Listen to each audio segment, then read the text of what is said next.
이 말씀 베드로후서 1장 8절에서 11절 말씀 가지고 영적 성장은 실제적 결과를 낳는다. 우리가 예수를 믿고 그 믿음이 성장하면 성장할수록 우리 눈으로 보여지고 그 다음에 마음으로 느껴지는 실제적인 믿음의 성장의 결과를 낳습니다. 그러니까 우리 삶 가운데, 우리 신앙생활 가운데 내가 지금 신앙이 성장하고 있구나, 믿음이 자라고 있구나, 이것을 어떻게 알고 있냐면은 오늘 우리가 읽었던 이 베드로 사도가 오늘 말씀한 이 본문 속에서 우리에게 세 가지를 제시하고 있어요. 믿음이 성장하고 있네. 신앙이 지금 자라고 있네. 라는 것을 세 가지를 말씀해 주고 있어요. 그 성장에 대한 증거, 실제적인 결과들에 대해서 말씀해 주고 있습니다. 그 첫 번째가 뭐냐면 은혜의 열매가 풍성하다. 은혜의 열매가 풍성하다. 지금 8절을 통해 말씀하고 있습니다. 8절 한번 읽어보겠습니다. 시작. 이런 것이 너희에게 있어 흡족한 즉 너희로 우리 주 예수 그리스도를 알기에 게으르지 않고 열매 없는 자가 되지 않게 하려니와. 자, 여기 보면은 이런 것이 너희에게 있어 흡족한 것, 흡족한 즉 이렇게 이런 것. 여기서 이런 것은요. 그 전절 5절에서 7절 이 예수님의 성품이거든요. 예수님의 성품. 그러니까 너희는 믿음의 덕의 지식의 절제의 인내를, 인내의 경건의 형제 우애를, 형제 우애의 사랑. 이게 예수님의 성품인데, 너희들이 신앙이 성장하면 성장할수록 이 예수님의 성품이 너희 안에 아주 충만하게 있다. 여기 흡족한다라는 것은 넘치다, 풍성하다. 그런 의미예요. 무엇이? 바로 이 예수님의 이 성품, 인내, 그 다음에 덕, 믿음, 절제, 경건, 형제 우애, 사랑. 그래서 예수를 믿으면요, 주님의 성품을 닮아갑니다. 주님의 성품을. 그러니까 주님의 마음을 소유하게 되죠. 주님의 마음을 소유하게 됩니다. 예수를 믿으면. 그리고 그 믿음이 성장하면 주님의 마음을 소유하게 됩니다. 우리가 신앙생활의 결론이 무엇인가? 신앙생활의 열매가 무엇인가? 그거는 최종적인 결론은요. 주님의 마음을 갖는 거예요. 주님의 마음을 갖는 것. 그게 우리 신앙생활의 결론이 또 목적이 되어야 할 줄 믿습니다.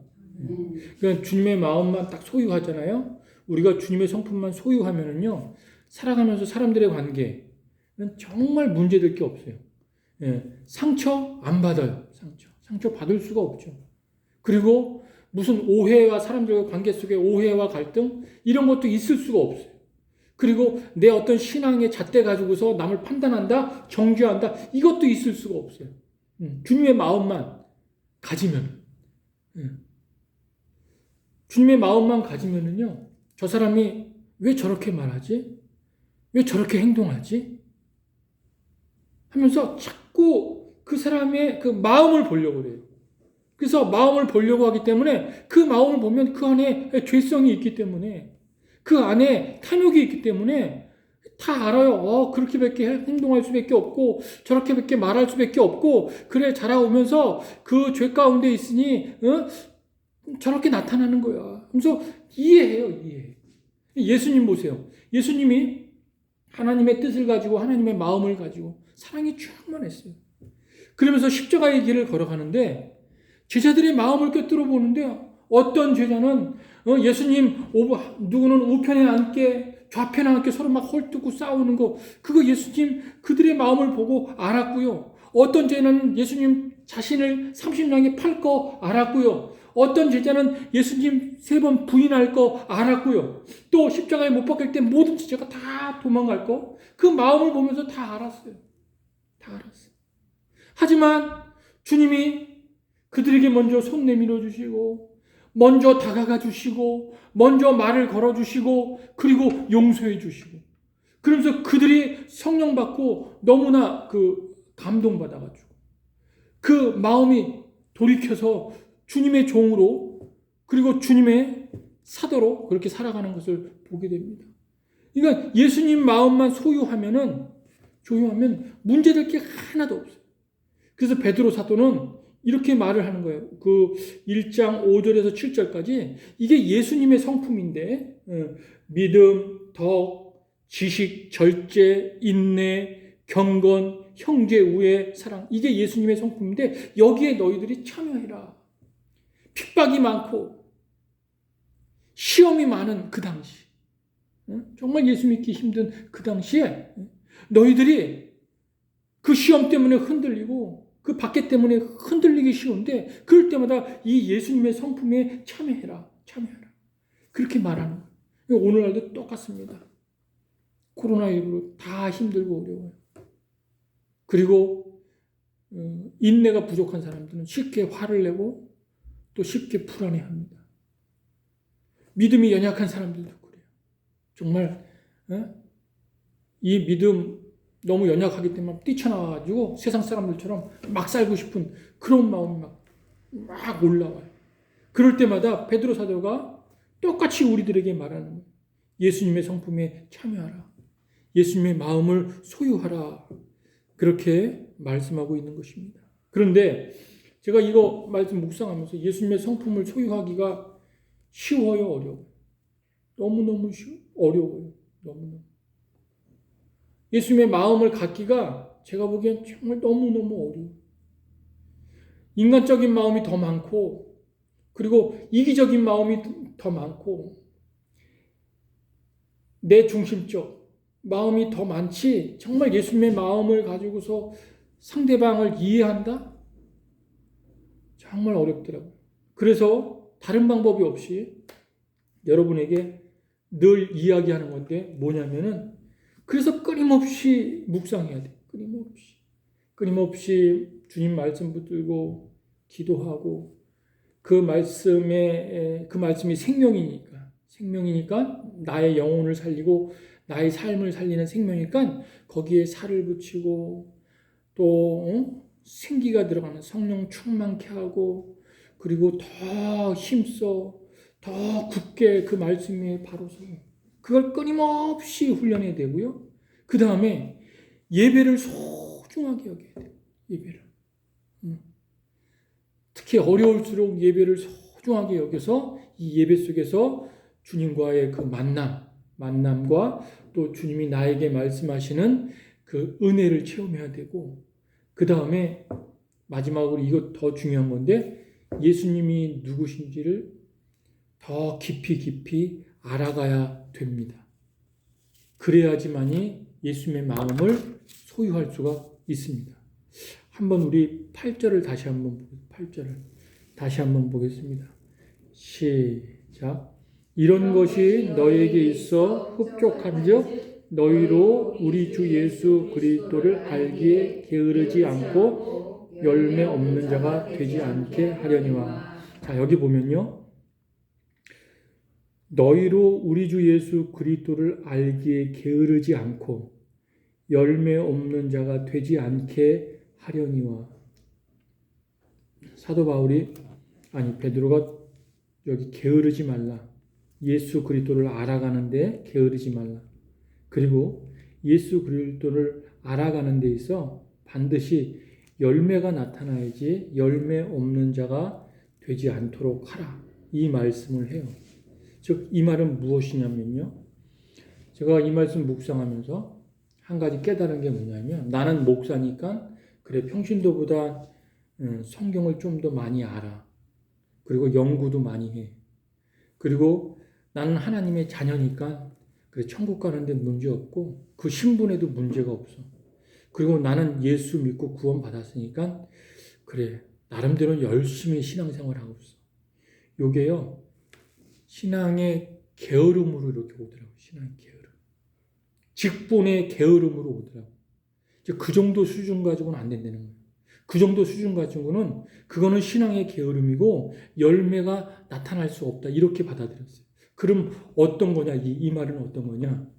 여러분 우리가 5절에서 7절 말씀 있잖아요. 이 예수님의 성품에 대해서 믿음.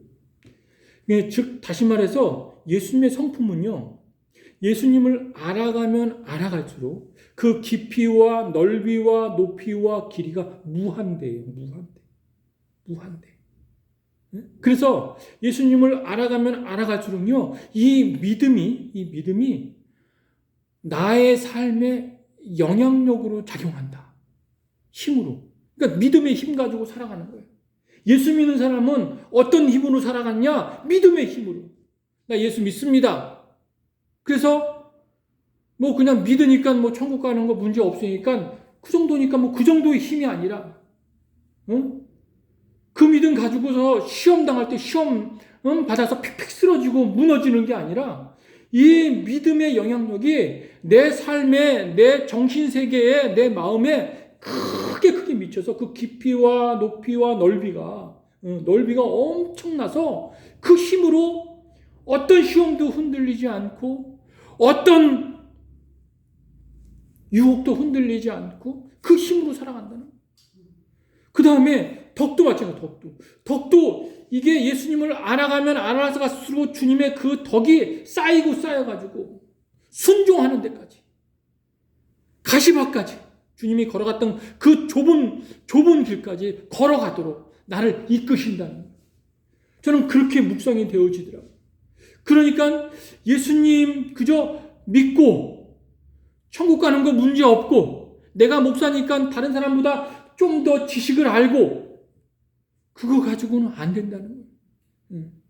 그 베드로 당시에 얼마나 핍박이 심했는지 순교하는 사람 외에 거의 많은 사람들이 배교했다고 들었어요.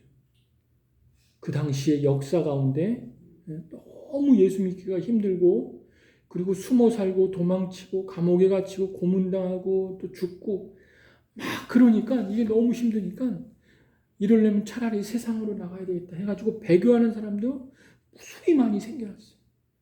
그래 나 예수 믿으니까 천국 간다 이 정도 가지고는 안 돼요. 그 주님을 향한 이 성품에 참여해서 이 그 깊이와 완전히 주님 안에 신앙의 뿌리를 내려가지고 내가 죽음을 불사하고 예수를 믿는다. 내 생명과 내 전 삶을 주님께 바친다. 이런 각오로 그 당시에 예수를 믿었습니다. 오늘날에는 저 북한의 10만 명 지하교회 성도들이 그런 심정으로 그런 신앙으로 예수를 믿었습니다.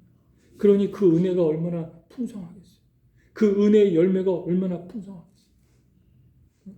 그러니까 오늘날 우리에게 신앙을 요구하는 것도 하나님이 우리에게 신앙에 도전하는 것도 바로 이 정도 수준까지.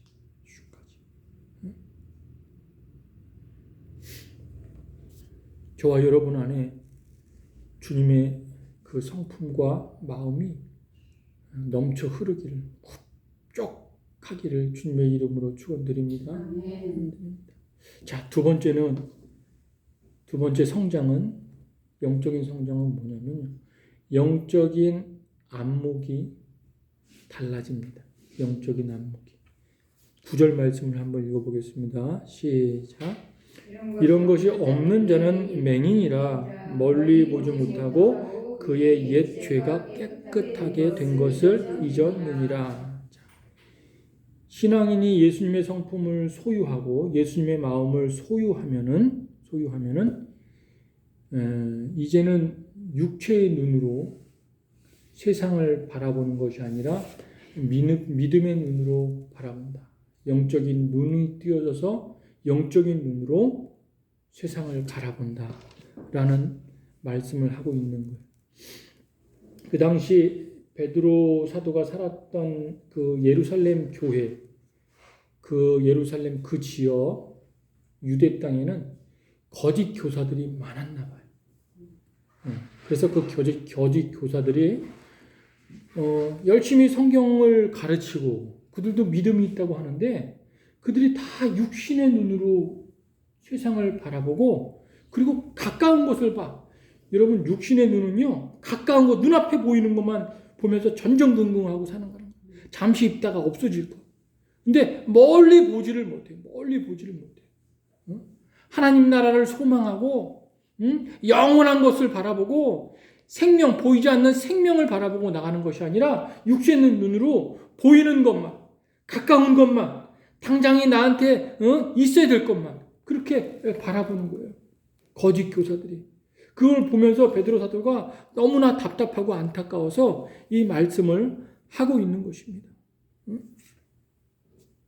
그러면서 그런 자들, 육신의 눈으로 바라보는 자들은 아무리 성경을 많이 알고 성경을 가르치는 교사라 할지라도 맹인들이다. 그렇게 말씀하고 있습니다. 마태복음 15장에 예수님도 똑같아요. 그 당시 장로들, 대제사장들, 그리고 바리새인들. 나름대로 율법을 가지고 나름대로 신앙을 가지고 사람들 앞에 말씀을 가르치는 사람들이었어요. 율법을 가르치는 사람들인데 그들을 향해 너희는 맹인이라. 맹인이 맹인을 가르치냐? 맹인이 맹인을 인도하면 다 구덩이에 다 빠집니다. 그렇게 책망하시는 내용이 나옵니다. 예, 믿음의 눈으로 바라보면요. 멀리 있는 것을 봅니다. 멀리 있는 것. 멀리 있는 것. 그리고 그것을 소망하며 현실을 멀리 있는 것을 소망하며 현실을 그것이 내가 더 이렇게 막 느끼도록 더 강력하게 붙잡도록 그렇게 멀리 있는 것을 믿음의 눈으로 바라보면서 살아갑니다. 이 맹인이라는 이 단어가 헬라어로 티플로스라고 합니다. 티플로스. 9절에 나오죠. 9절에. 자기 맹인이라 멀리 보지 못하고 그의 옛죄가 깨끗하게 된 것을 잊었느니라 하면서 티플로라 이렇게 이야기하는데 여기 보면은 맹인으로 사는 사람, 즉 육신의 눈으로만 사는 사람들은 이런 말을 해요. 그의 옛 죄가 깨끗하게 된 것을 잊었느니라. 즉 다시 말해서 이런 말이에요. 하나님께서 만나주셨고 그를 거듭나게 해주셨어요. 그리고 천국의 소망을 주시고 그리고 또 그가 하나님의 자녀 되게 해주셨어요.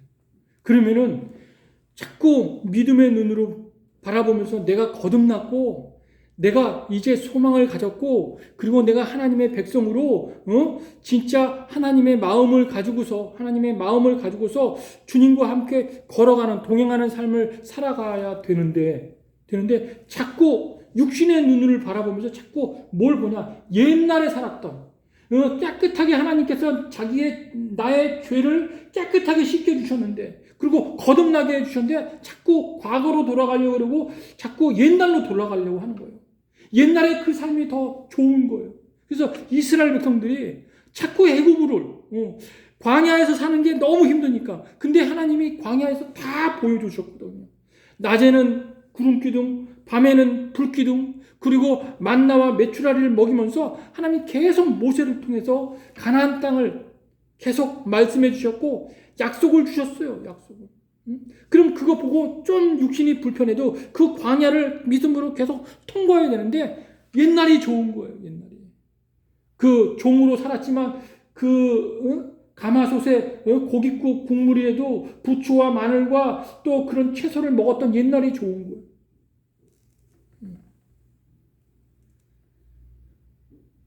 그러니 보세요. 지금 예수 믿으면서 배교하는 사람이 얼마나 많아요.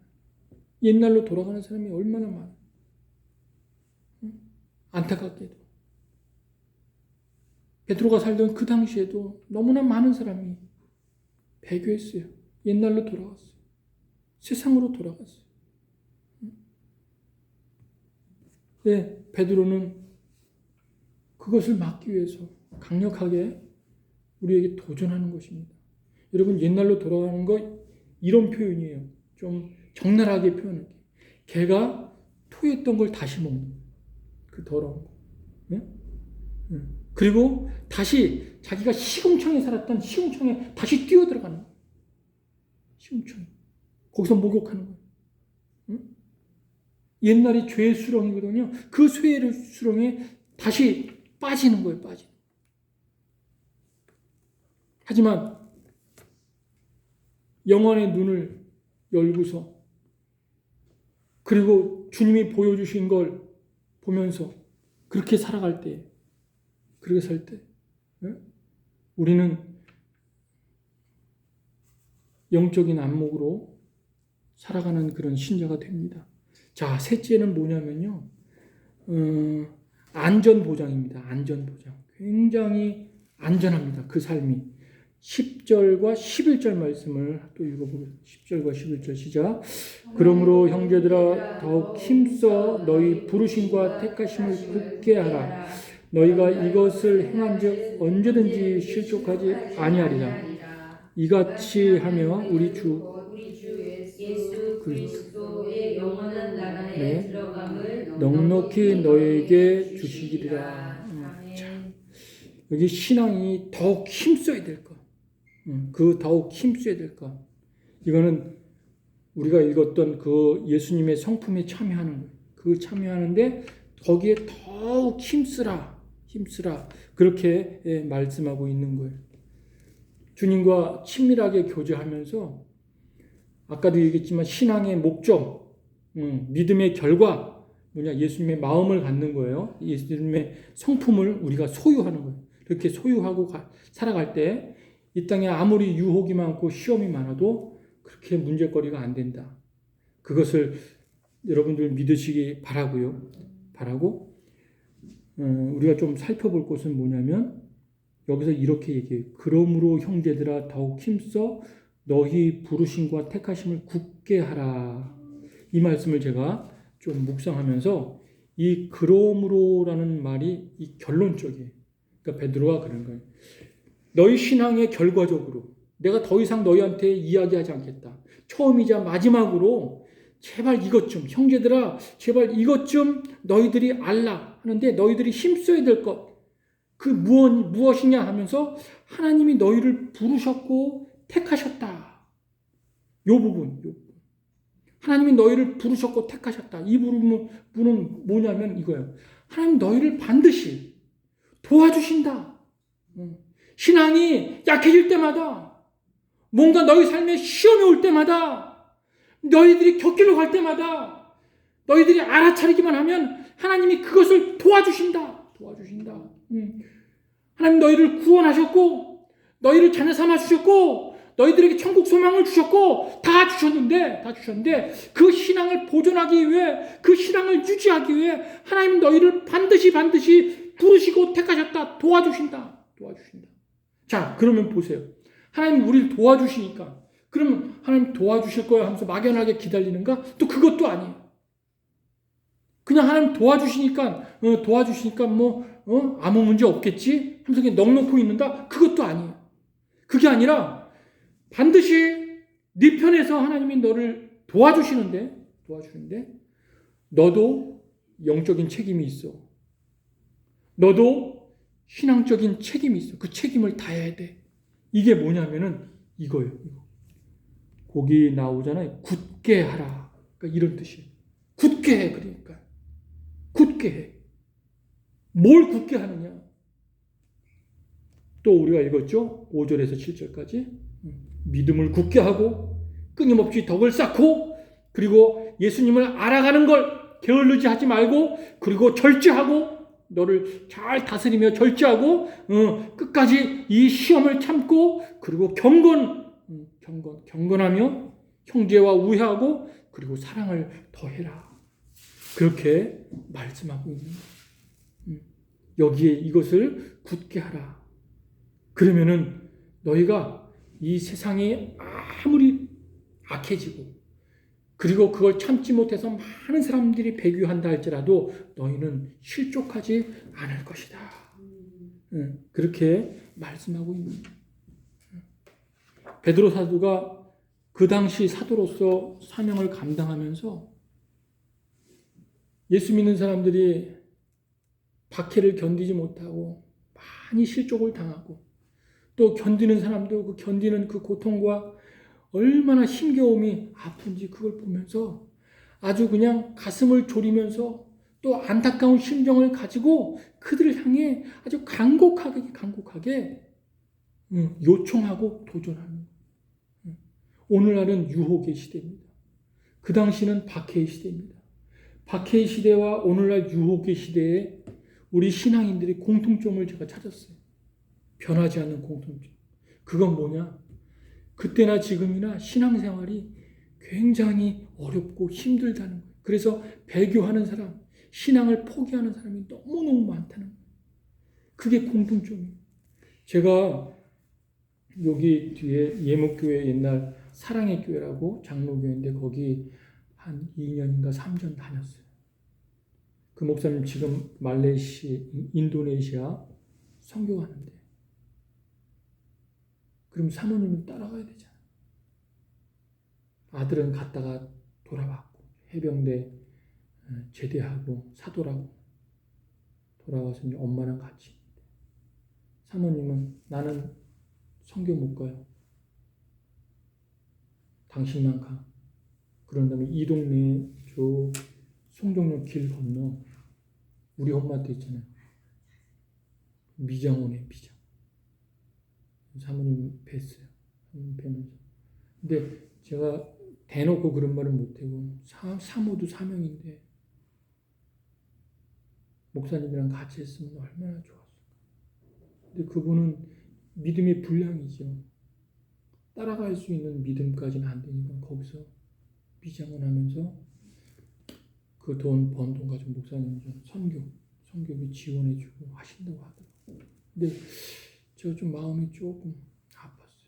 같이 하지 못해서.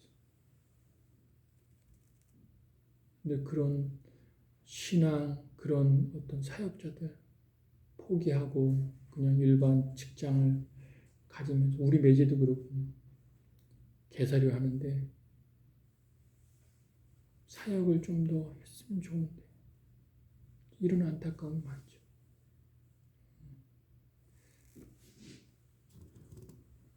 자, 영적 성장은 반드시 그 성장에 따른 실제적 결과를 낳습니다. 은혜의 풍성한 열매, 그리고 또 하나님 안에서 안전을 보장하고, 그리고 또 영적인 안목이 열려지고, 이걸 기억하시면서 저와 여러분이 끊임없이 계속 예수님 곁으로 가는 날까지 믿음의 성장이 멈추지 않기를 주님의 이름으로 축원드립니다.